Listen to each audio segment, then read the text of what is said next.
Hi masters, for you మీకోసం ఛానల్కి స్వాగతం సుస్వాగతం. ముందుగా మన జగద్గురువైన బ్రహ్మర్షి పితామహ పత్రిజీ గారికి, మన గురుమాతకి నా ఆత్మ ప్రణామాలు మాస్టర్స్. ఓకే మాస్టర్స్, ప్రతిరోజు మన ఛానల్లోని స్వాధ్యాయం జరుగుతుంది మాస్టర్స్. ఈరోజు స్వాధ్యాయం చేయడానికి సీనియర్ పిరుడు మాస్టర్ గారైన సరోజిని మేడం బెంగళూరు నుంచి వచ్చారు. మేడం గారిని సాదరంగా ఆహ్వానించుకుందాం. ఈరోజు మేడం చెప్పబోయే టాపిక్ అనతిష్య బుక్ 3 డే 3 మాస్టర్స్. ఈ గొప్ప ఆత్మజ్ఞానం అందించడానికి మేడం గారికి వెల్కమ్ చెప్తాం మాస్టర్స్. నమస్తే మేడం, వెల్కమ్ మేడం. నమస్తే మేడం. ఫర్ యూ ఛానల్ అందరికి సభ్యులందరికీ కూడా నా యొక్క కృతజ్ఞతలు, హృదయపూర్వకమైన నమస్కారాలు. ఓకే ఫ్రెండ్స్, డివైన్ మార్నింగ్ అందరికి. ఇవాళ ముందుగా మనం పత్రిజీ గారిని ఇన్వైట్ చేసుకుందాం, గురువు గారిని. అలాగే కొద్దిగా ఆస్ట్రల్ మాస్టర్స్, అసెండెడ్ మాస్టర్స్ ఒక 2 minutes.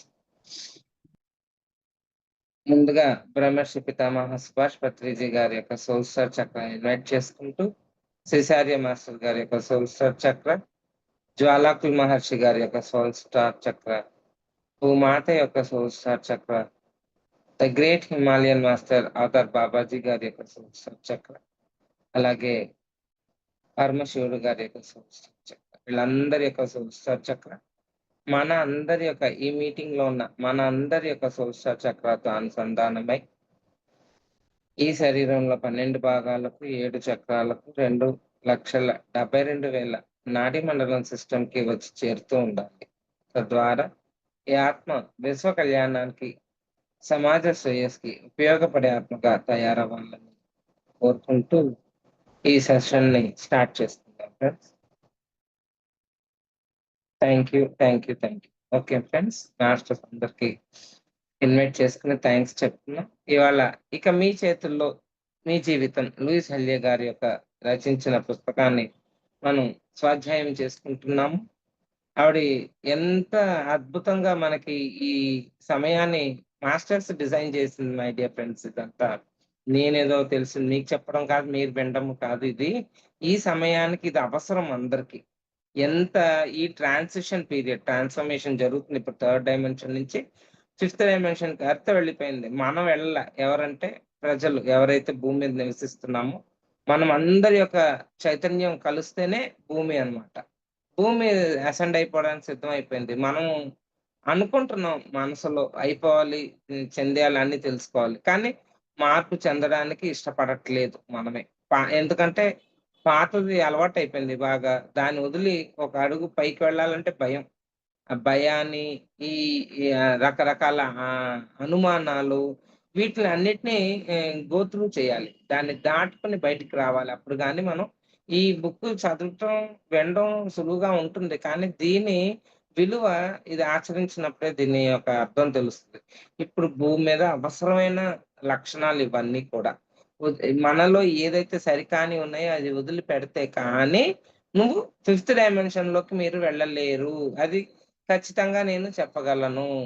ఎంత మీ బిహేవియర్ లో మార్పు రావాలి. నువ్వేంటి, నేనేంటి, అందరం భూమి మీద ఎవరెవరైతే ఇప్పుడు ఉన్నామో మనం అందరిలో కూడా ఒక మానసికమైన ఆలోచన కాకుండా మన ప్రవర్తన, మన మాట తీరు, మనలో పూర్తిగా మార్పు చెందితే గాని 5th డైమెన్షన్ లోకి కనెక్ట్ అవ్వలేము. సో కనెక్ట్ అయ్యాక అప్పుడు అర్థమవుతది అబ్బా! ఇంత ఈజీయా, దీన్ని ఇంత కష్టపడ్డామా అని. కానీ ఇక్కడ ఉన్నాం కదా 3rd డైమెన్షన్‌లో, అంత ఈజీ అవ్వదు. అంటే ద్వంద్వత్వంలో ఉంటాం, డ్యుయాలిటీ ఉంటది. మనకి పజిల్ అన్నమాట ఇది. ఈ గేమ్ అన్నమాట. ఈ గేమ్‌ని ఫుల్ ఫ్లెడ్జ్డ్‌గా ఆడి విసుగొచ్చేసింది. ఇంక మనం 5th ఎప్పుడు వెళ్ళిపోదాం రా దేవుడా అన్నట్టు ఉన్నారు అందరూ. ఎవరి కాళ్ళు ఎవరిని ముట్టుకున్నా నేనెళ్ళిపోవాలి, నాకక్కర్లేదు, భూమి మీద జీవితం వద్దు బాబోయ్ అంటున్నారు. బాబోయ్ అంటే ఇక్కడున్న ప్రాబ్లమ్స్ ఎక్కువ. ఇది తక్కిడిలో అదెక్కువైపోయింది. ఇవి సుఖాలనేది మనకి సాటిస్ఫాక్షన్ అనేది తక్కువైపోయింది. దాన్ని బ్యాలెన్స్ చేస్తుంది ఇప్పుడు 5th డైమెన్షన్. నువ్వు 5th డైమెన్షన్ నేర్చుకుని సత్యంలోకి ఇంకా వెళ్ళిపోతే 9th డైమెన్షన్ వచ్చేస్తది. సో, ఇది నాలెడ్జ్ పెంచుకునే కొద్దీ మీకు పెరుగుతదన్నట్టు. ఇక్కడ ఈ బుక్ ఏంటంటే ఎంత అద్భుతమైందంటే వేరే మీన్ కంట్రీస్‌లో ఇవి వర్క్‌షాపుల కింద చేస్తున్నారు. ఎంత అంటే మన ఇండియన్ మనీతో పోల్చుకుంటే 60,000 3 డేస్ వర్క్‌షాప్ ఇది. ఇది వర్క్‌షాప్ కింద కూడా చేసుకోవచ్చు. అంటే ప్రాక్టికల్స్ అన్నమాట. మనం కూర్చొని ఒకరికొకరు ఇలాగ సంకల్పాలు చెప్పుకున్నాయి. దాన్ని మార్చుకుంటున్నామా, మార్చుకోగలుగుతున్నామా, మనల్ని మనం మా సిద్ధం చేసుకుంటున్నామా అనేది తెలుసుకుంటాం ఈ వర్క్‌షాప్‌లో 3 డేస్ వర్క్‌షాప్. అలాగా మనం వర్క్‌షాప్ వాళ్ళు చేసుకుంటే 65,000 అంట యూఎస్‌లో ఇప్పుడిది. అంటే వాళ్ళు ఇంకా ఏ టెక్నిక్స్ అవన్నీ పెడతారు. కానీ ముందు అసలంటి విషయాలు తెలిసి ముందు మారాలి. మన లోపల విషయాల్ని మార్చుకోవాలి అనుకునే సిద్ధంగా ఉన్నామా మార్చడానికి అని ముందు మనకి మనం తెలుసుకుంటే, అప్పుడు దీంట్లో వర్క్‌షాప్‌లన్నీ కూడా మనం కండక్ట్ చేసుకోవచ్చు మై డియర్ ఫ్రెండ్స్. సో, ఇవాళ వదిలిపెట్టేసేయడం గురించి మనం మాట్లాడుకున్నాం. ఏమేమి వదిలిపెట్టేయాలి? శరీరంలో నుంచి వదిలిపెట్టేసేయడం. కొన్ని భౌతికంగా, ఫిజికల్‌గా వదిలిపెట్టడం, కొన్ని మానసికంగా వదిలిపెట్టేయడం. ఇలాగ చాలా ఉంటాయన్నమాట. ఒక 2 పాయింట్స్ మనం వదిలిపెట్టేసేయడం గురించి చెప్పుకుందాము. ఇది చదువుతున్నప్పుడు మీరొక దీర్ఘ శ్వాసను తీసుకుని, ఆ శ్వాసను వదులుతున్నప్పుడు మీలోని టెన్షన్ అంతా మిమ్మల్ని వదిలిపెట్టేస్తున్నట్లుగా భావించండి. నిజంగా శ్వాసను తీసుకుని, దాన్ని వదిలిపెట్టేసేటప్పుడు పూర్తిగా మన టెన్షన్స్ ఉంటే ఆ శ్వాసతో పాటు బయటికి పూర్తిగా వెళ్ళిపోతున్నట్టు చెప్తున్నారావిడ. ఆ ప్రాక్టీస్ ఎప్పుడు మనం చదివేది, వినేది ఇవన్నీ కూడా చేసి చూడాలి ఫ్రెండ్స్. చేసి చూడకుండా ఏది కూడా మనం నమ్మొద్దు, చెయ్యొద్దు. చేసి చూసి దాని ద్వారా నువ్వు ఏమైనా ఫలితం పొందితే, అప్పుడు దాన్ని నువ్వు చేసుకుంటూ ఇతరులకి కూడా దాన్ని నువ్వు చెప్పాలి. పంచుతూ ఉంటే పెంచబడుతుంది. దాచుకుంటే దోచబడుతుంది. మీ యొక్క తల భాగాన్ని, నుదుటిని, ముఖాన్ని రిలాక్స్ చేయండి. చూసారా? చక్కగా దాన్ని శవాసనం అంటారు. హాయిగా ఈ హ్మ్. ఐ మీన్ అదే ఎక్సర్‌సైజులు, ఆసనాలు వేసేటప్పుడు శవాసనం అంటే దాన్నేం చేస్తాము? దాన్ని మనం బాడీని రిలాక్స్ చేసేసేయాలన్నమాట. మీ అన్ని తల భాగాన్ని, నుదుటిని, ముఖాన్ని రిలాక్స్ చేయండి. మీరు చదివేటప్పుడు మీ మెదడు ఏ టెన్షన్ పడనక్కర్లేదు. మీ యొక్క మెడను, భుజాలను, ఈ పుస్తకాన్ని చదివే మీ చేతులను రిలాక్స్ చేయండి. అన్నిటిని రిలాక్స్ చేయండి. ఇప్పుడే చెయ్యండి. మీ వెన్నుని, నడుముని, ఉదర భాగాన్ని, కాళ్ళని, అరికాళ్ళని రిలాక్స్ చేయండి. మీ శ్వాసక్రియను ప్రశాంతంగా, సహజంగా సాగనివ్వండి. ఒకసారి ఇది చేసి చూడండి ఫ్రెండ్స్. నిజంగా నేను మీతో చదువుతున్నాను. నేను కూడా ఎలా ఫుల్ అంటే నాకు ప్రాక్టీస్ ఉంది. యోగాసనాలు చేసి దానివల్ల రిలాక్స్ ఎలా చేసేసుకుంటున్నానో అలా చదువుతూ ఉండంగా నా మైండ్ దాన్ని రీడ్ చేసుకుంటుంది. రిలాక్స్ అవుతుంది. మీరిలా చేస్తున్నప్పుడు మీ శరీరంలో చాలా పెద్ద మార్పునే గమనించగలుగుతారు. మిమ్మల్ని మీరెంతగా స్వాధీనపరుచుకున్నారో గమనిస్తారు. ఇలాగ మీరు మీ శరీరంలో చేస్తున్నప్పుడు మీ మనసుతో కూడా చేస్తున్నారు. మీ మనసుతో కూడా చేస్తున్నారు. ఇలా రిలాక్స్‌గా కూర్చొని మీతో మీరిలా చెప్పుకోండి. ఇది ఎవరైనా ప్రాక్టీస్ చేయాలనుకుంటే రాసుకోండి ఫ్రెండ్స్. నేను వదిలిపెట్టేయడానికి సిద్ధంగా ఉన్నాను. నేను వదిలిపెట్టేస్తున్నాను. వదిలిపెట్టేయడానికి సిద్ధంగా ఉన్నాను. వదిలిపెట్టేస్తున్నాను. వెళ్ళిపోనిస్తున్నాను. నాలోని టెన్షన్‌ను అంతా వదిలిపెట్టేస్తున్నాను. నాలోని భయాన్నంతా వదిలిపెట్టేస్తున్నాను. నాలోని భయాన్ని అంతా కూడా వదిలిపెట్టేస్తున్నాను. నాలోని కోపాన్నంతా వదిలిపెట్టేస్తున్నాను. నాలోని అపరాధ భావాన్నంతా వదిలిపెట్టేస్తున్నాను. నాలోని దుఃఖాన్నంతా వదిలిపెట్టేస్తున్నాను. నాలోని పాత పరిమితమైన నమ్మకాలను, ఆలోచన విధానాలను వదిలిపెట్టేస్తున్నాను.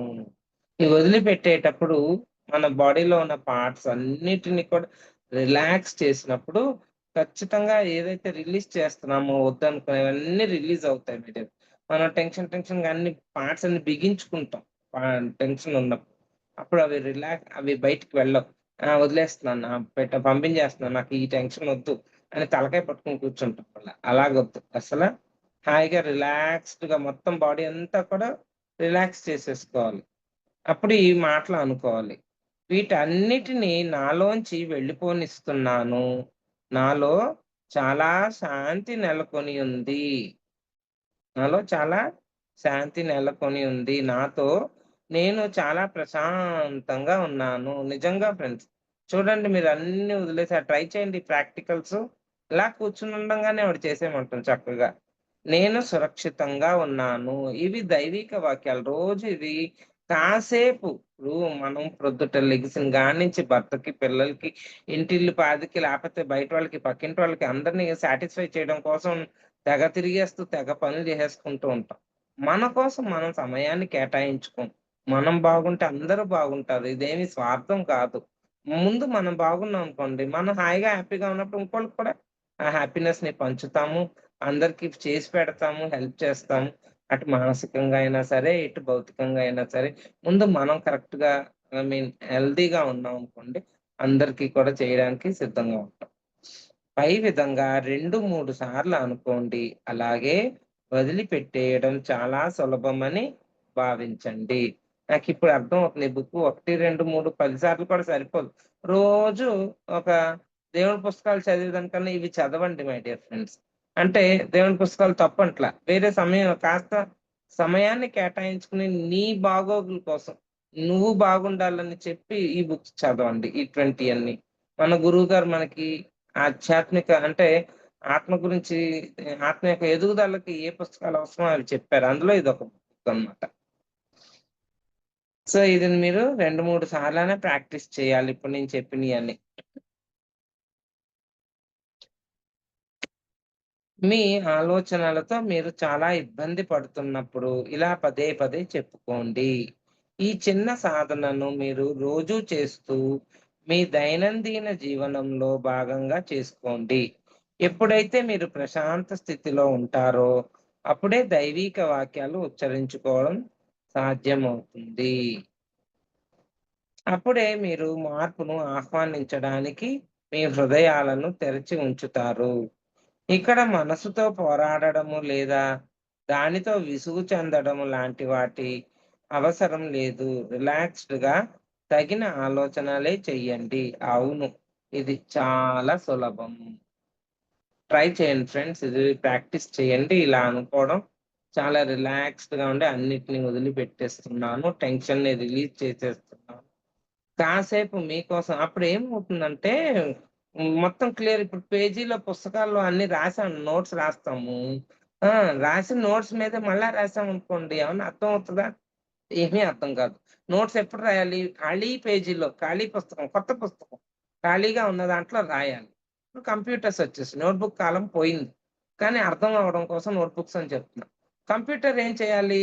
ఆల్రెడీ ఉన్నదాన్ని డిలీట్ బటన్ ఒకటి నొక్కితే టక్‌మని మొత్తం డిలీట్ అయిపోద్ది. తెలుసు కదా మీకు.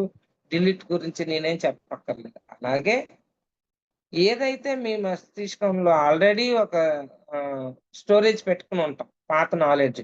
దాన్ని పూర్తిగా డిలీట్ చేసేయండి. అదే రిలాక్స్, రిలీజ్ చేసేయడం అంటే అదే డిలీట్ చేయడమే. ఆ రిలీజ్ అంటే ఏంటి? డిలీట్ చేయడం. మీ మైండ్‌లో ఏదైతే పాత నమ్మకాలు, పాత నాలెడ్జ్, జ్ఞానం ఏదైతే ఉందో అవన్నీ డిలీట్ చేసేస్తున్నా.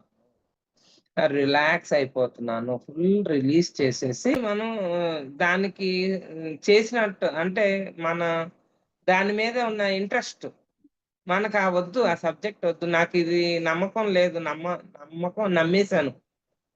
శుక్రవారం, మంగళవారం డబ్బులివ్వాలి మేడం. ఇవ్వకూడదనేసారు. వెళ్తే డబ్బులెళ్తే మళ్ళా తిరిగి మనకి ఎళ్ళిపోతాయన్న ఫీలింగు. మన దగ్గర ఉండవని ఫీలింగు.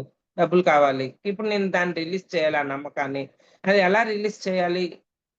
ఉత్తప్పుడేమో నన్ను నేను మార్చుకోలేకపోతున్నాను. శుక్రవారం వస్తే డబ్బులు ఇంకా ఇవ్వట్లేదు నేనెవరికీను.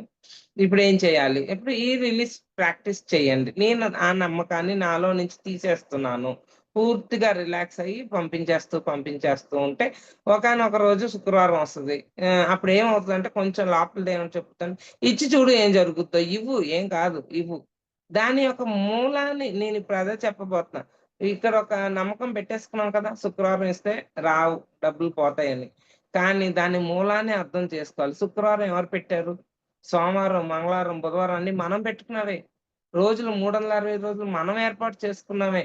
ఈ 360 రోజులకి ఏమవుద్ది? భూమి ఒక 360 రోజులకి ఇది పూర్తి చేసుకుంటది. ఒక దాన్ని ఏమంటారు? దాన్ని పరిభ్రమణం అంటారు కదా! అది పూర్తి అంటే 24 అవర్స్ ఏమో తిరిగిది. అది ఒక దాని చుట్టూ తిరుగుతుంది. తిరిగి 365 రోజులకి కంప్లీట్ అవుతుంది. అప్పుడు 1 ఇయర్ అని చేశారు మనోళ్ళు దాన్ని. ఆ 1 ఇయర్‌కి జరిగేది ఎర్త్ ఎప్పుడైతే తిరుగుతుందో దానికి ఈళ్ళన్నీ పెట్టుకొచ్చారు. ఈ జ్యోతిష్కం ఇయన్నీ మనం కనిపెట్టిందే. అక్కడ ఎవరు ఏమి దాన్ని రాసి ప్రమాణం చేసేసి, ముద్రలేసేసి ఏమీ లేదు. మనమే హ్మ్. అది క్రియేట్ చేసుకున్నాం. ఎప్పుడైతే మూలం తెలిసిందో, శుక్రవారం ఏంటి లక్ష్మీదేవికి ఏ రోజైనా ఒకటే. ఆవిడ ఇస్తే ఇస్తూ ఉంటే వస్తూ ఉంటది. ఇవన్నీ కూడా డిస్టార్షన్ అంటారు. అంటే తప్పుడు సమాచారంగా మన బుర్రలోకి ఎక్కించుంచారు. దాన్ని మనం ఎప్పుడైతే అర్థం చేసుకుంటామో, ఇన్నాళ్ళు మరి శరీరం పట్టేసుకొని కూర్చునిగా శుక్రవారం వస్తే డబ్బులివ్వం ఎవరికీ. అది నమ్మకాన్ని రిలీజ్ చేస్తాం. రిలీజ్ అంటే మార్పు చెందుద్ది నీ లోపల ఆలోచన. ఎప్పుడు అనుకుంటూ ఉండాలి. నేను రిలీజ్ చేసేస్తున్నాను. నాలో ఆత్మజ్ఞానం నిండాలి.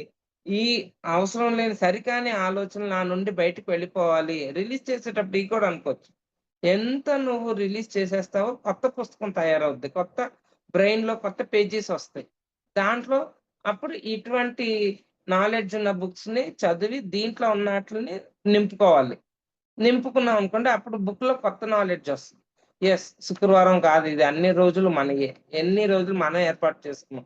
ఇది శివుడికి ఇంపార్టెంట్. ఆళ్ళందరికీ ఈ రోజు, ఆ రోజు అని ఏం లేదు. స్టార్టింగ్ అది చిన్న క్లాస్ అది. ఇది సోమవారం, మంగళవారం చిన్న చిన్న పిల్లలు ఎల్‌కేజీ, యూకేజీ చదివే 2 2s ఆర్ 4, 2 3s ఆర్ 6 అని టేబుల్స్ నేర్పిస్తాం అప్పుడే. అలాంటి వాళ్ళకి శివుడున్నాడు, దేవుడున్నాడు, నువ్వు దేవుడిని నమ్ముకో, మంచి చెయ్యి, చెడు వద్దు. ఇది ఎందుకంటే 3 లోకం గాబట్టి అలా చెప్పబడింది. ఆ శివుడు యొక్క ఎనర్జీసే నువ్వు. ఆ ఎనర్జీలోంచే మనం వచ్చాము. మూల చైతన్యం నుంచే మనం వచ్చాం.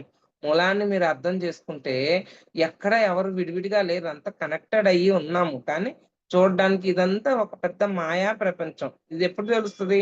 దీని నుండి బయటికెళ్ళాక తెలుస్తది. కానీ ఎక్కడ తెలుసుకోవాలి? ఇక్కడ ఉండంగానే తెలుసుకోవాలి. బయటికెళ్ళి తెలుసుకుని లాభం. ఇప్పుడు ఎగ్జామ్ హాల్‌లో ఎగ్జామ్ లోపల కూర్చొని ఎగ్జామ్ రాస్తేనే నువ్వు పాస్ అవుతావు. నేను బయటకొచ్చేసి అయ్యో! ఈ క్వెషన్‌కి నాకు ఆన్సర్ వచ్చని గెంతులేస్తే లాభం లేదు. అంతా అయిపోయింది. క్వెషన్‌కి లోపల ఉన్నప్పుడు నువ్వు ఆన్సర్ రాయాలి. బయటకొచ్చాక నాకు క్వెషన్‌కి ఆన్సర్ వచ్చు. నాకు ఈ క్వెషన్ పేపర్ అంతా వచ్చంటే అస్సలు లాభం లేదు. సో, హ్మ్. క్లాస్ రూమ్‌లో ఎగ్జామ్ హాల్‌లో ఉండంగానే క్వెషన్‌కి ఆన్సర్స్ అన్నీ కరెక్ట్‌గా రాయాలి. ఇక్కడ ఉండంగానే తెలుసుకోవాలి. నువ్వు మాయలో ఉన్నట్టు. దాన్ని ఛేదించాలి. దాన్ని ధ్యానం ద్వారా ఇదొక పద్ధతి. ఇదొక మార్గం ధ్యానం. ఇదొక్కటే రకరకాల మార్గాలున్నాయి. ఇందులో ఇది చాలా సులువైన మార్గం. చాలా ఈజీ మార్గం. ఈ శ్వాస మీద ధ్యాస పెట్టి, ఈ జ్ఞానాన్ని తెలుసుకొని వెంటనే నీ ఆలోచన విధానాన్ని మార్చుకో. అంటే ఇప్పుడున్న ఎనర్జీస్‌కి అంత ఫాస్ట్‌గా కనెక్ట్ అవుతున్నాం. యాక్టివేట్ అవుతుంది. ఓకేనా ఫ్రెండ్స్? అది ట్రై చేయండి ఇది. ఇదొక ఎక్సర్‌సైజ్ చాలా చాలా మీకు పనిచేస్తది. శరీరంలోంచి వదిలిపెట్టేసేయడం. ఇప్పుడు ఒకటి ప్రాక్టీస్ చేశామనుకోండి, ఖచ్చితంగా 40 డేస్ చెయ్యండి. 40 డేస్‌లో ఇప్పుడున్న ఎనర్జీస్‌కి 40 డేస్ కూడా అంత అవసరం ఉండట్లేదు. వితిన్ 20, 21 డేస్‌కి మార్పొచ్చేస్తుంది. కానీ మారాను కదా! నాలో మార్పొస్తుంది అని మీరు తెలుసుకునే కొద్దీ, మీరు దాన్ని ఆచరణలో పెట్టుకుంటూ వెళ్ళాలి. మళ్ళా బుక్ చదువుతూ ఉండాలి. అప్పుడప్పుడు చూసుకుంటూ ఉండాలి. ఒక డిక్షనరీ లాగా అప్పుడప్పుడు మీనింగ్స్ అన్నీ అస్తమానం మర్చిపోతుంటాం. మళ్ళా దాన్ని క క తీసి తెలుసుకుంటూ ఉండాలి. మన మార్పు మనకు అవసరం గాబట్టి, ఎక్కువ సమయాన్ని మన మార్పుకి కేటాయించండి. ఇవి తెలుసుకోండి. అవసరానికి పనులు చేసేసి గబగబా ఈ ప్రాక్టీస్‌లు, ఈ బుక్స్ చదువుకోవడం, ధ్యానం చేసుకోవడం, వీటిల మీదే మీ యొక్క కాన్సంట్రేషన్ ఉండేలాగా చూసుకోండి ఫ్రెండ్స్. శరీరంలోంచి వదిలిపెట్టేసేయడం. కొన్ని సార్లు మనం మన భౌతిక శరీరాల్లోంచి కూడా వదిలిపెట్టేసేయడాన్ని చేయాల్సి ఉంటుంది. మన శరీరంలో కూడా కొన్ని అనుభవాలు, భావాలు బిగించుకుపోయి ఉంటాయి. మీ గదిలోనో లేదా కారులో కూర్చొని కిటికీలన్నీ మూసివేసి బిగ్గరగా అరుస్తూ, కేకలేస్తూ, గెంతడం వలన మనం ఇన్నాళ్ళు పైకి ప్రకటించకుండా అణచివేసుకున్న భావాల్ని వదిలిపెట్టేసేయవచ్చు. పరుపుని, దిండ్లను గుద్దడము ద్వారా మనలో పేరుకుపోయిన క్రోధాన్ని వెళ్ళగ్రక్కవచ్చు. కసిగా టెన్నిస్ ఆడడం ద్వారా లేదా పరిగెత్తడం ద్వారా కూడా మనలో అణగద్రొక్కుకున్న క్రోధ భావాల్ని వదిలివేయవచ్చును. చూసారా ఎన్ని రకాలుగా ఇచ్చారో, అలాగా మనం గదిలో కూడా తలుపులన్నీ, కిటికీలన్నీ యేసేసి ఎవరి మీదన్నా కోపాన్ని మనలో గట్టిగా అణిచివేసుకొని ఉంటాం. దాన్ని గట్టి గట్టిగా రిలీజ్ చేసేసి, అరిచేసి, ఆళ్ళని తిట్టేసినట్టు, లేదంటే నీకేమనిపిస్తే వాళ్ళనేమన్నా అనాలో, లేతే ఉత్తినే సౌండ్ చేసి లోపలున్న భావం నాలో ఉండొద్దు, నాకు ఆ సరికాని ఆలోచనలు గాని, భావాలు గాని నాలో ఉండొద్దని గట్టిగా అరిసేసనే బయటికి వదిలేయడం. లేదంటే కొంతమంది ఇస్తారు ఇలాంటియన్ని టిప్స్. తలగడలో మొహం పెట్టేసుకొని గట్టిగా అరిసేయడం, వదిలేసేయడం. అలాగా బా శబ్దం ఎవరికైనా వినపడుతది అనుకుంటే. లేదంటే ఇదిగోండి చూసారా, గట్టిగా పరిగెట్టినప్పుడు నీలో ఉన్న ఆ కష్టం, పెయిన్ వచ్చినప్పుడు దాని నుంచి రిలీజ్ చేసేయడం. ఇలా చాలా కొంతకాలం క్రితం నాకు భుజం నొప్పి వచ్చింది. 2, 3 రోజుల పాటు దాన్ని పట్టించుకోకుండా ఉండడానికి ప్రయత్నించాను. అది పోలేదు. ఆఖరికి ఒక చోట కూర్చుని, అసలు నా భుజం దగ్గర ఏం జరుగుతోంది? నాకెందుకిలా నొప్పొస్తుంది అని ప్రశ్నించుకున్నాను. నాలో ఏదో రగులుతోంది. అంటే అది క్రోధమని గమనించాను. అయితే దేని పట్ల ఈ క్రోధం? ఎందుకుంది నాకింత కోపం? ఏదో కోపం పట్ల అదొచ్చింది. అయితే ఎందుకంత కోపం ఏంటి? అని ఆలోచించాను. దేనిపై నేను కోపంతో ఉన్నానో అర్థం కాలేదు. సరే, ఏం జరుగుతుందో చూద్దామనిపించింది. 2 పెద్ద దిండ్లను తీసుకుని, నాకు శక్తినంతా కూడదీసుకుని, వాటిని గట్టిగా గుద్దడం ప్రారంభించాను. అలాగా 12 సార్లు కొట్టిన తర్వాత నేను దేనిపైన క్రోధంతో ఉన్నానో అర్థమైంది. అది స్పష్టంగా తెలిసి వచ్చింది. ఇంకా గట్టిగా వాటిని గుద్దుతూ, అరుస్తూ ఆ భావాలను నా శరీరంలో నుంచి విసర్జించేశాను. అలా విసర్జించిన తర్వాత నాకు చాలా రిలీఫ్‌గా అనిపించింది.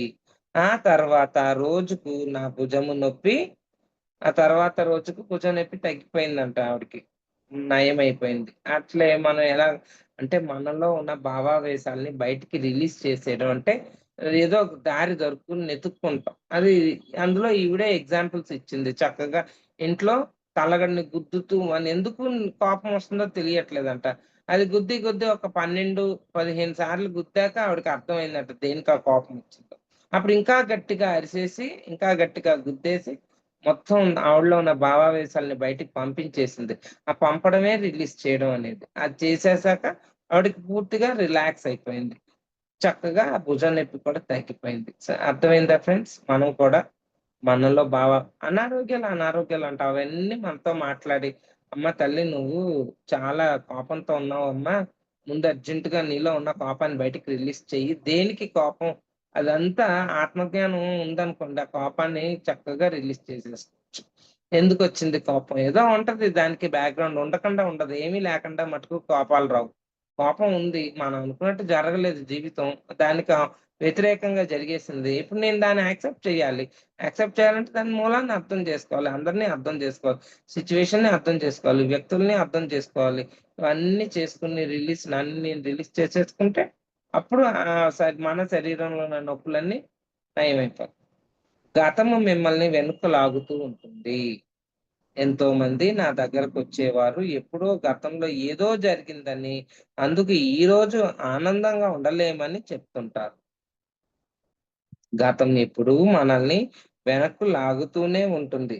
అందుకు కొన్ని కారణాలు. చూసారా, గతం ఎప్పుడు మనల్ని లాగుతూనే ఉంటది మై డియర్ ఫ్రెండ్స్. ఎన్నో ఉంటాయి. గతంలో మనం నచ్చనివి అన్నీ అసల ఇప్పుడు నేనే చెప్పమంటే నాకే ఒక పెద్ద లిస్ట్ ఉంది. మీకెందుకుండదు? చూద్దాం. ఇదిగోండి ఆవిడే రాశారు. ఏదో ఒక విషయాన్ని చెయ్యలేకపోయినందుకు, లేదా చేయాల్సిన విధంగా చేయలేకపోయినందుకు, ఈ రోజుని పూర్తిగా జీవించలేకపోవడము. ఇదొక కారణం అయ్యుండొచ్చు. గతంలో ఉన్న ఒక విషయం లేదా, ఒక సంబంధం లేదా, ఒక వస్తువు లేదా, ఇంకేదైనా ఇప్పుడు లేదని వాపోవడం. గతంలో గాయపడి ఉండడం వలన ఇప్పుడు ప్రేమను అంగీకరించలేకపోవడం. గతంలో ఏదో చేస్తే ఏదో విషాదం జరిగిందని భావించి అదే విధంగా ఇప్పుడు జరుగుతుందని భయపడడము. గతంలో ఎప్పుడో ఒకసారి ఏదైనా సిగ్గుపడేలా చేసి ఉంటే ఇంకా ఎప్పటికీ మనం చెడ్డవారేనని భావించడము. ఒకటి గుర్తుపెట్టుకోండి ఫ్రెండ్స్, ఏదైతేనే అనుభవమే జ్ఞానము అన్నారు కదా మన గురువు గారు మనకి. సో అనుభవం చేయడం కోసం అంటే ఆ సిచ్యువేషన్ లో మన ఎక్స్పీరియన్స్ పొందాలి, అందుకనే అది జరుగుతాయి జీవితంలో. ఏది జరిగినా అనుభవమే. అనుభవానికి మనం ఎలా చలిస్తున్నాం, ఎలాగ దాన్ని మన యొక్క ప్రేరేప మనలో ఆ భావాల్ని ఎలాగా క్రియేట్ చే ఆనందంగా ఉన్నామా, బాధ ఉన్నామా, దుఃఖం ఉందా, ఇయన్నీ కూడా మన అనుభవం కోసమే, అనుభూతి కోసమే ఇవన్నీ. అందుకనే ఈ సిట్యుయేషన్స్ అన్ని మనమే క్రియేట్ చేసుకున్నాం. We create your own reality. ఇవేమీ లేవనుకోండి, భావావేశాలు ఎప్పుడు ప్రశాంతంగా నడిచేసిందనుకోండి, అసలు ఈట్ల గురించి ఈ స్పర్శ జ్ఞానం గాని, ఆహ్, అవతల వ్యక్తి యొక్క జ్ఞానం గాని, సిట్యుయేషన్ యొక్క జ్ఞానం గాని ఏమీ మనకి తెలియరావన్నమాట. అందుకనే మనం ఈ సిట్యుయేషన్స్ క్రియేట్ చేసుకుంటాం. దానిని ఎలాగంటే అనుభవమే జ్ఞానము. దానికే వచ్చాం. ముందు అది గుర్తుపెట్టుకోండి. బాగా తెలియాలది. అనుభవం కోసమే వచ్చాను కాబట్టి, ఈ అనుభవం నేనే క్రియేట్ చేసుకున్నా కాబట్టి, ఇది నేను అనుభవం ద్వారా దీన్ని నేను రిలీజ్ చేయాలి. అందుకనే నాకు ఈ సిట్యుయేషన్ క్రియేట్ అయింది. ఒక పిల్లోడు నా మాట ఇనట్లేదు. నా కొడుకు నా మాట ఇనట్లేదు. వయసొచ్చాక వాడు ఎంత చెప్పినా ఎదురు జవాబులు చెప్తున్నాడు. మనకే ఎదురు తిరుగుతున్నాడు. అక్కడ ఏ ఏం లేదు. అక్కడ నా పట్ల అతనికి గౌరవం లేదు, రెస్పెక్ట్ లేదు, తిడుతున్నాడు. మనం ఎంతో బాధపడిపోతూ ఉంటాం. నేనెంత బాగా పెంచాను, ఎందుకు ఇది జరిగింది? అదెందుకు జరిగింది? నీలో మార్పు రావడం కోసం జరిగింది. నువ్వు ప్రేమని పంచాలి. ఇంకా ఏయో రకరకాల కారణాలుంటాయి. నిన్ను నువ్వు చదువుకోవాలి. అప్పుడు నువ్వేం చేయాలి? ఈ ఈ ప్రాక్టీస్ చేయండి. రిలీజ్ చేసి మొత్తం అంతా బయటికి, ఆడు నీ కొడుకు కాదనే స్థితికి నువ్వు వెళ్ళిపోవాలి. అక్కడి నుంచి క్లియర్ చేసుకొని, ఫస్ట్ నుంచి ముందు నుంచి జ్ఞానాన్ని మళ్ళా పెంచుకుంటూ, తీసుకుంటూ, అతన్ని నువ్వు ఎలా స్వీకరించాలి? మనం ఏంటి, నేను తల్లిని, ఆడు నా కొడుకు, నేను చెప్పినట్టు వినాలి అనే బాధతో మన ఇష్టం అంటాం. నా ఇష్టం అని చెప్తాం మళ్ళీ ఎవరిని అడిగితే. అది కరెక్ట్ కాదనమాట. ఏంటి, ఆ జ్ఞానం తెలియాలి మనకి. సత్యం తెలియాలి. సత్యంలో మనకి పత్రి సార్ ఇచ్చిన బుక్స్ అన్నీ చదువుకుంటే ఖలీల్ గిబ్రాన్ చెప్తాడు. నీ పిల్లలు కారు. నీ ద్వారా వచ్చారే కానీ వాళ్ళ లక్ష్యాలు వేరుంటాయి. వాళ్ళని నువ్వు పెంచి పెద్ద చేసి జాగ్రత్తగా, నీడగా వాళ్ళని చూసుకోవడం వరకే. అంతేగాని నీ ఇష్టాలని వాళ్ళ నెత్తి మీద రుద్దడానికి వాళ్ళు ఈ భూమి మీదకి రాలేదు అంటాడు ఖలీల్ గిబ్రాన్. అది నేను ఎప్పుడైతే చదివానో ఆ క్షణం నుంచి నా పిల్లల మీద నేను రుద్దడం గాని, తిట్టడం గాని, కేకలెయ్యడం గాని, నాకు నచ్చినవి ఆళ్ళల్లో వెతకడం గాని ఏం చేయలేదు. నాకు తెలిసినయి ఏదన్నా మంచివి చెప్పాలి అనుకుంటే ఒక 3 సార్లు చెప్పేదాన్ని. ప్రతిసారి చెప్పేవారు. 3 సార్లే చెప్పండి ఏది చెప్పినా. మంచిది. ఆ తర్వాత వాళ్ళు వినలేదంటే అది వాళ్ళ కర్మ అంట. కర్మ అంటే ఏంటి? వాళ్ళు నేర్చుకుని దాన్ని అనుభవించి, అనుభూతి చెంది, అనుభవం ద్వారా దాన్ని రిలీజ్ చేస్తారనమాట. అలాగా నువ్వు చెప్పే అవతల వ్యక్తి. అదే మన దగ్గరికొచ్చేసరికి మనకి ఇదిగో ఈ ప్రాక్టీస్ చెప్తున్నారు కదా! ఎంత అద్భుతంగా మనకే తెలుసు మనం ఇలా ఉండకూడదు అనుకుంటూ ఉంటాం. కోపమొచ్చేస్తది. కోపంలో 4 ముక్కలు ఎక్కువగానే మాట్లాడతాం. అబ్బా! నేను అనకూడదు అనుకుని అలా అంటున్నానేంటి అనుకునేటప్పుడు ఈ రిలీజ్ ప్రాక్టీస్ బాగా చేసుకోవడం శ్రేయస్కరం. గతంలో ఎవరైనా మీపై ఏదైనా విషయంలో కోపగించుకుని ఉంటే ఇప్పటికి మీరే కరెక్ట్ అని భావిస్తూ ఉండడం. ఇది కరెక్ట్ కాదు. అర్థమైందా? మీరే కరెక్ట్. నేను ఆ రోజున ఆడు నాతో మాట్లాడడం మానేసాడు. కొన్ని సంవత్సరాలు అయిపోతాయి. ఆళ్ళ మీద ప్రేమ అన్నీ ఉంటాయి. కానీ మాట్లాడడం మానేస్తాం. ఏదో మాట మాట వస్తాయి కొన్ని జీవితాల్లో, కొన్ని ఫ్యామిలీస్‌లో. అలా ఇప్పుడు మొన్న అలాగే అయింది. మా ఫ్రెండ్స్ వాళ్ళ ఇంట్లో. చాలా ప్రేమన్నమాట ఆళ్ళ అన్నయ్య అంటే. ఎంతో ఇష్టం. మాట మాట వచ్చింది. 7 ఇయర్స్ అయిపోయిందంట మాట్లాడడం మానేసి. సడెన్‌గా మొన్న ఆళ్ళ అన్నయ్య హార్ట్ అటాక్ వచ్చి చనిపోయాడు. అప్పుడు దేనికెళ్ళింది? బాడీని చూడటానికెళ్ళింది. ఎంత బాధపడిందంటే నాకు ఫోను చేసి. మరి అది తప్పు కదా అన్నాను. ఎంతో ప్రయత్నించాను వెళ్ళాలి అని నాకు మనసు, మనం మెడిటేటరే మళ్ళా. మెడిటేటరే అంత తప్పు చేస్తే, తప్పంటే సరికాని పని అది కదా! మనం ఎళ్లి అందరితోనూ ఉండగలగాలి, క్లియర్ అవ్వాలి. లేదంటే ఆ భావం ఉండొద్దు ఇప్పుడు పోయినప్పుడు. ఆ వ్యక్తి చనిపోయినప్పుడు అయ్యో! మా అన్నయ్య ఇలా అయిపోయాడే అన్న బాధ ఉండకూడదు. ప్రతీదీ మన చేష్టలే మనకి నేర్చుకోవడానికే వస్తాయి. ఎప్పుడో చాలా ఏళ్ల క్రిందట వాళ్ళు మీ పట్ల సరిగ్గా ప్రవర్తించకపోయినట్లయితే దాన్ని ఇంకా తలుచుకుంటూ వారిని క్షమించి వదిలిపెట్టకుండా ఉండడము. ఎప్పుడో కొన్ని ఏళ్ల క్రిందట స్కూల్లో చదివే రోజుల్లో మిమ్మల్ని సాంస్కృతిక కార్యక్రమాల్లో పాల్గొనివ్వలేదు కనుక మీరిప్పుడు ఆనందంగా ఉండలేరని భావించడం. కొన్ని కొన్ని సిల్లీగా ఉంటాయి. మనకు సిల్లీగా ఉంటాయి. అవతల వ్యక్తికి అదే సీరియస్‌గా ఉండొచ్చు. కానీ మనం అన్నిటిని కూడా రెస్పెక్ట్ చేయాలి ఫ్రెండ్స్. ఒక ఎంట్రన్స్ ఎగ్జామ్‌లో సరిగ్గా వ్రాయలేదు గనక ఇంకెప్పటికీ ఎంట్రన్స్ ఎగ్జామ్ సరిగ్గా వ్రాయలేమని భావించడము. ఇవన్నీ కారణాలన్నమాట. ఆహ్, రీజన్స్. హ్మ్. నాకింకా పెళ్లి కాలేదు కావున ఈ రోజుని పూర్తిగా ఆనందించలేదనుకోవడము. ఒక్కసారి నేనలా అనిపించుకుని జీవితంలో గాయపడ్డాను కనుక, ఇక మీదట ఎవరిని నమ్మను అని భావించటము. చూసారా? అది కూడా చాలా మంది చేస్తారు. నమ్మరు. ఒకసారి ఇలా జరిగింది కదా! చాలా జాగ్రత్తగా ఉంటాను. జాగ్రత్తగా ఉండడం వేరు. పూర్తిగా దాన్ని తుంచేసేసి ఇది నేను నమ్మను, ఇది నేను ఒప్పుకోను అంటే అది కరెక్ట్ కాదు. ఎప్పుడో ఒకసారి దొంగతనము చేసుంటే దాన్ని తలుచుకుని ఎప్పటికీ మనల్ని శిక్షించుకోవడము. చూసారా? అసలు దొంగతనం తప్పే కాదు. అలాగని చెప్పి దొంగతనం చేసేమంటలా. చోర కళ అంటారు. అది కూడా ఒక కళ. అంతేగాని ఇన్ని జన్మలు ఒక జన్మ పెట్టుకునే వస్తాం. గుర్తుపెట్టుకోండి ఫ్రెండ్స్. ఎన్ని ఉన్నాయో భూమి మీద మనకి సరికానివి, సరి ఉన్నాయి. ఏయి ఉన్నాయి. ఇయన్నీ అనుభూతి కోసం అన్ని జన్మలు ఎత్తొచ్చాం మనం. ఆఖరికి దొంగతనం అటు ఆడ, మగ కాని స్థితుల్లో కూడా మనం జన్మలు తీసుకొనొచ్చాం. వాళ్ళని తప్పు నువ్విప్పుడు ధ్యానం చేస్తున్నావు అంటే అన్ని జన్మలు ఎత్తి ఇక్కడికొచ్చావు. ఇక్కడికొచ్చి నువ్వు ఆడిని తప్పు పట్టి, ఈడిని జడ్జ్ చేసి, ఇయి తప్పు, అవి తప్పు ఇంక చూడండి ఒకసారి చెప్పి చూడండి. మీరు ధ్యానం బాగా చేస్తూ ఉంటే ఆ మాటలు చెప్పలేరు. ఎందుకంటే వాటి యొక్క రహస్యాలు, వాటి యొక్క ఆహ్, ఆహ్, మీన్ అది అనుభవించి అనుభూతి చెంది ఉన్న ఆత్మ ఇది. అందుకనే ఒకళ్ళని గబుక్కుని తప్పు పట్టం. చెప్పం. ఓకే. అది వాడికి కరెక్ట్ అంతవరకే అని వదిలేస్తాం. ఈజీగా తీసుకుంటాం.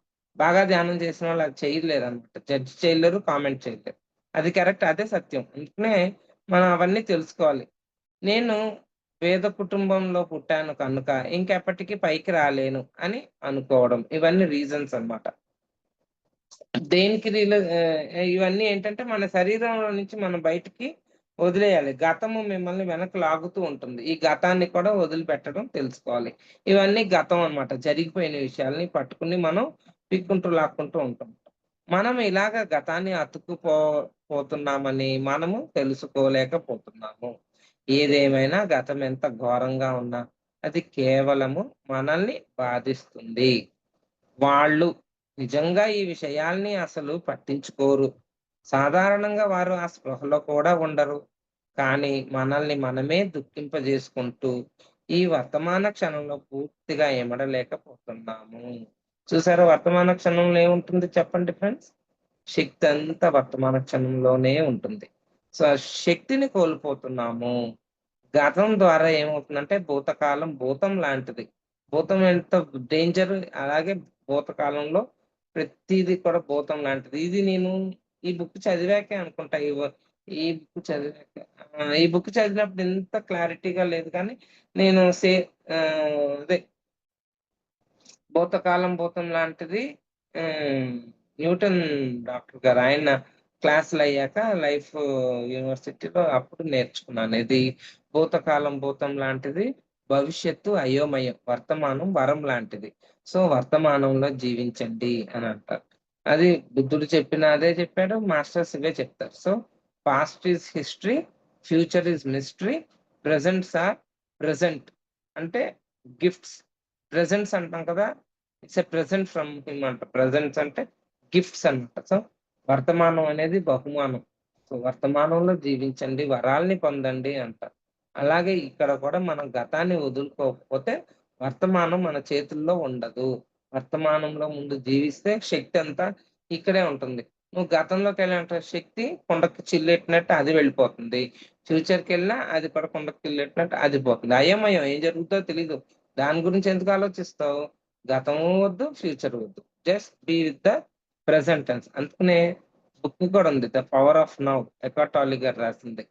ప్రస్తుత క్షణం గురించి. పవర్ ఆఫ్ నౌ అని. సో ఏదేమైనా గతం జరిగిపోయింది. అది అయిపోయింది. దాన్ని ఇప్పుడు మనము మార్చలేము. ఈ క్షణాన్ని మాత్రమే మనము అనుభవించగలము. ఇలా మనము గతంలో మనల్ని తీవ్ర విషాదాలకు గురి చేసిన సంఘటనలకు అతుక్కుపోయి, వాటి జ్ఞాపకాలతోనే బ్రతుకుతూ, ఈ వర్తమాన క్షణంలో నిజమైన అనుభవాల్ని మన జీవితంలో కోల్పోతున్నాము. ఓకే ఫ్రెండ్స్, అర్థమైంది కదా! ప్రాక్టీస్ చెయ్యండి. వదిలిపెట్టేయడము.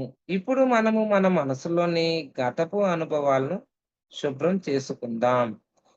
ఆ గతపు అనుభవాలతో ముడిపడి ఉన్న మీ భావాలను వదిలిపెట్టేయండి. ఆ జ్ఞాపకాలను కేవలం జ్ఞాపకాలుగా మాత్రమే ఉండనివ్వండి.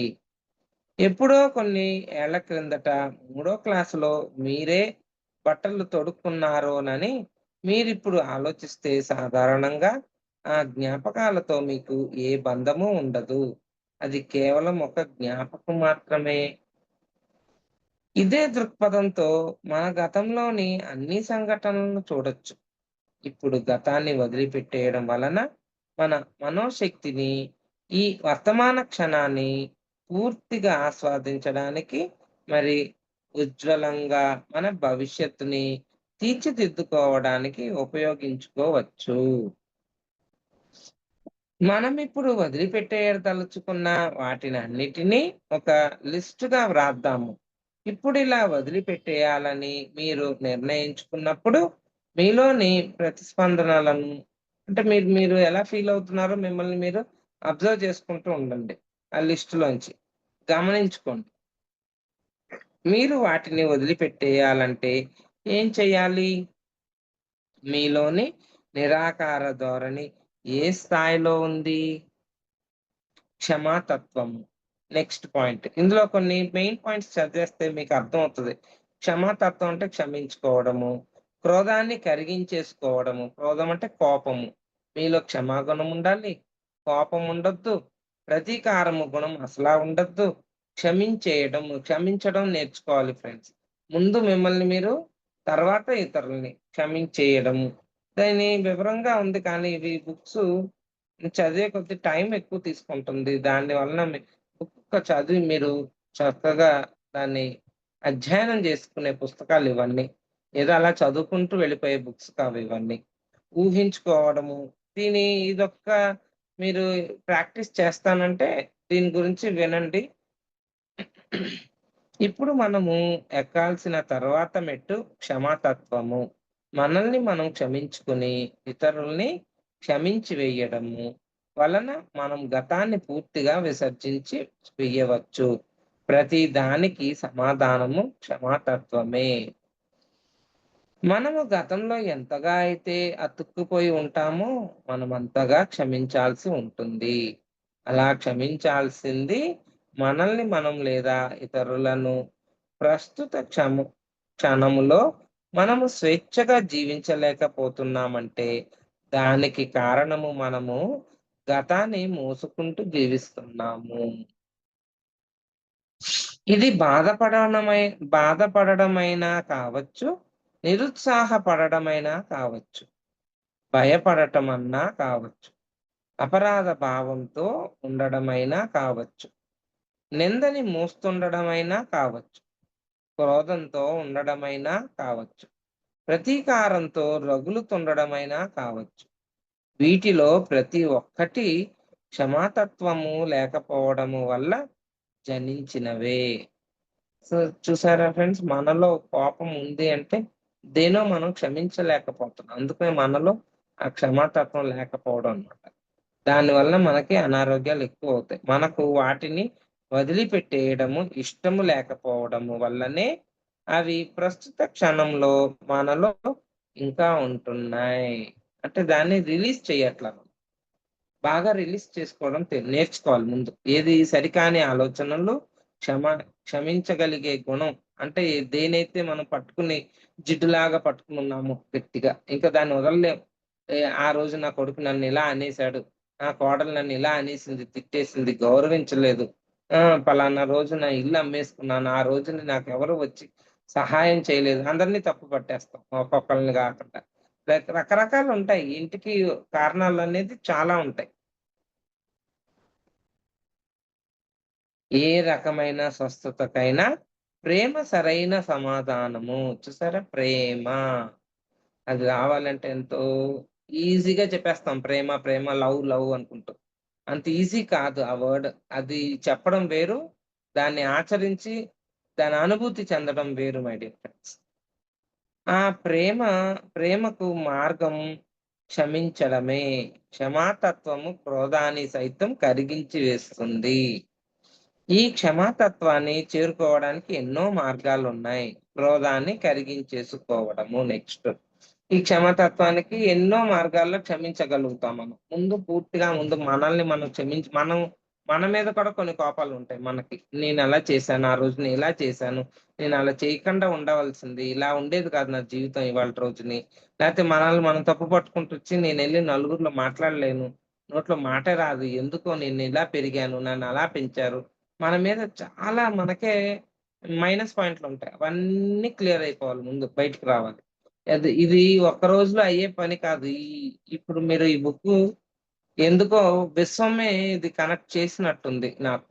యాక్చువల్‌గా దీనికి చెప్పానుగా మీకు వర్క్‌షాప్‌కి ఎళ్దాం అనుకున్నాను. ఆన్‌లైన్‌లోనే 55,000 అదే 65,000 అడిగారు. 55,000 ముందు ఇవ్వాలి. ఆ 15,000 మనకి వేరే వేరే ఆటిలకి వాళ్ళు అడుగుతున్నారు. సో, మొత్తం 65,000కి వర్క్‌షాప్ 3 డేస్. అసలా వర్క్‌షాపు అవసరం లేదు. మనమే ప్రాక్టీస్ చేసి, ప్రయత్నం చేసి, వర్క్‌షాప్ కింద పెట్టినా కూడా చాలా మంది ఉపయోగపడతారు. ఓకే. క్రోధాన్ని కరిగించేసుకోవడము. క్రోధాన్ని కరిగించేసుకోవడానికి ఎమోఫాక్స్ అనే ఒక పాత సాధనా విధానం ఉన్నది. అది ఎలాగంటే, ఒక చోట నిశ్శబ్దంగా కూర్చుని, కళ్ళు మూసుకొని, మీ శరీరాన్ని, మీ మనసుని రిలాక్స్ చెయ్యండి. మీరొక చీకటిగా ఉన్న సినిమా థియేటర్‌లో కూర్చొని ఉన్నట్లుగా ఊహించుకోండి. మీ ముందొక స్టేజ్ ఉంది. ఆ స్టేజ్ పైన మిమ్మల్ని అత్యధికంగా క్రోధానికి గురి చేసిన వ్యక్తి ఉన్నట్లుగా ఊహించుకోండి. ఆ వ్యక్తి గతంలోని వ్యక్తి అయినా కావచ్చు, లేదా ప్రస్తుతంలోని వ్యక్తి అయినా కావచ్చు, లేదా చనిపోయిన వ్యక్తి అయినా కావచ్చు. ఆ వ్యక్తిని స్పష్టంగా చూస్తూ, ఆ వ్యక్తికి అంతా మంచే జరుగుతున్నట్లుగా ఊహించుకోండి. అతడికి అర్థవంతమైన విధంగా అతడి జీవితం ఉందని ఊహించుకోండి. అతడు నవ్వులు చిందిస్తూ ఆనందంగా ఉన్నట్లు ఊహించుకోండి. ఇలా కాసేపు చేసిన తర్వాత ఆ స్టేజ్ మీద ఇప్పుడు మీరున్నట్లుగా ఊహించుకోండి. మీకు మీ జీవితంలో అంతా మంచే జరుగుతున్నట్లుగా ఊహించుకోండి. మీరు నవ్వులు చిందిస్తూ ఆనందంగా ఉన్నట్లుగా ఊహించుకోండి. ఈ సృష్టిలో దేనికి కొరత లేదన్న విషయాన్ని సదా మీ దృష్టిలో ఉంచుకోండి. ఇలా చేయడం అనేది మన మనసులోని క్రోధ భావాన్ని కరిగించి వేస్తుంది. మొదట్లో ఇది కష్టం కావచ్చు. ఇలా చేసే ప్రతిసారి వేరే వేరే వ్యక్తుల్ని మీరు స్టేజ్ పై ఉంచి సాధన చెయ్యొచ్చు.